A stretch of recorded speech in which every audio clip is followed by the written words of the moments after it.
Hi guys, Adam here. I'm with Paul, United Rantcast Bleacher Report, all over the internet, sometimes. We're outside Old Trafford now. Obviously United have won 2-0. We're buzzing about the youngsters' performance, right? Yeah, absolutely. But we were just having a debate about Jose. We were. I feel a bit disappointed that he didn't come out with a team for that lap of honour. I don't care about a speech, save it. But come out with a team, because you're responsible for this team.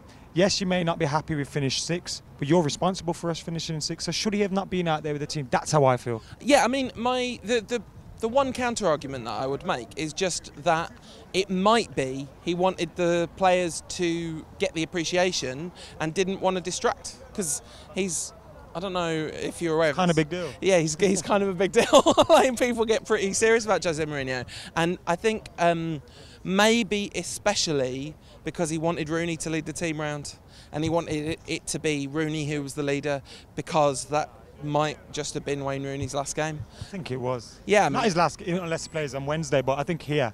Yeah, his last game here. Probably his last game. I mean, maybe he'll come on as a sub on Wednesday. He's not going to start, is he? But yeah, so maybe it was about that. Maybe it was about making it about Rooney and the players, and that kind of made sense, because that was the kind of atmosphere in the ground at that point. It does make sense, but I still feel a little bit peeved off. Now, if he wins on Wednesday, I don't care. You know what? Do what you want. But I'm still a little bit peeved off about that. Anyway, let's move on. Yes. Because we're not completely moody. No. We've had a good day here today. Absolutely lovely. Lovely. What a lovely day out.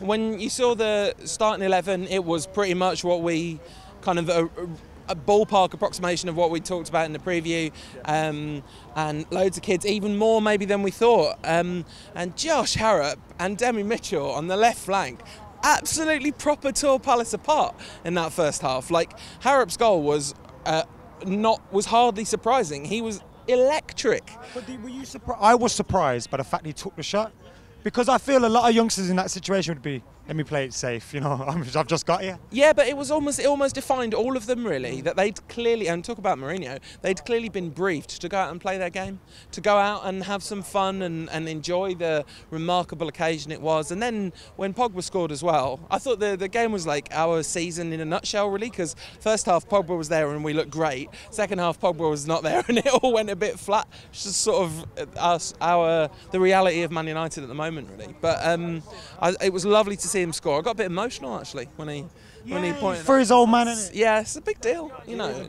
I couldn't imagine what it's like obviously people do lose parents, but I don't know, it must be difficult for someone, especially so people forget I know he earns a lot of money, he had a big price.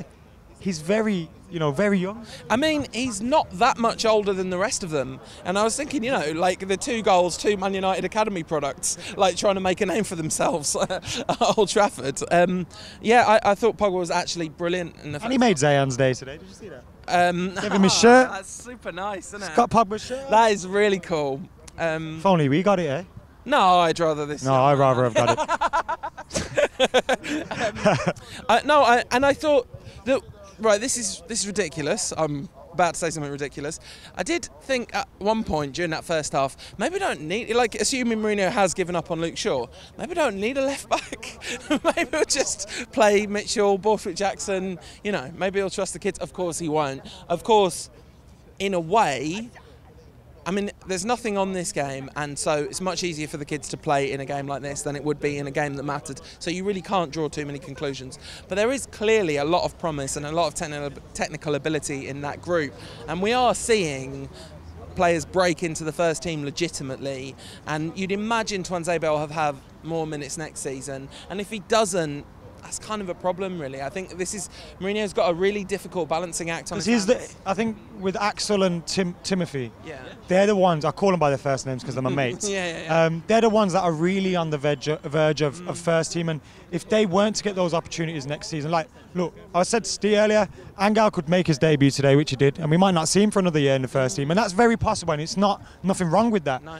But there is if Axel and Timbo ain't playing next season. Yeah, and I just a quick word on Angel Gomez. I thought he looked great when he came on. I just thought like every touch looked assured, and actually I genuinely think like we could have done with him 15 minutes earlier. I was kind of going, well, once Pogba went off and Carrick came on, Tuanzebe moved forward and he was much less effective in a kind of more attacking midfield role, as you'd expect. That he's a centre-back, basically, playing kind of number 8, number 10-ish. Well, there's a midfielder right back. yeah.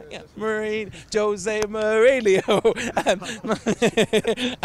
But yeah, the reality of it was, I was thinking, actually, what you want to do is take one of the centre-backs off, drop Tuanzebe back to centre-back, and play Gomez up front for like half an hour and see what happens. But, you know, that's an idle thought on a pretty happy day, really. It was nice. It's a nice way to end a season, which, you know, I was thinking back to that Friday night against Southampton here, and like all the hope and promise that the season had, and it hasn't really lived up to that. Whatever happens on Wednesday, although we'll all be, of course, massively delighted when United win on Wednesday, but it's been a long season, and it was nice to end. Blimey, it was nice to end the home league season on a high. They're happy. It was nice to end the season on a high, the home season. Let's hope we end the season on a high. Before you go, man of the match? Harrop, definitely. Oh yeah, by a mile. He was quality today, wasn't he? I love how they just demand the ball as well. Anyway, we're going to keep going again. Cheers, guys. Subscribe, like, share, and check out Paul on United Rantcast and Bleacher.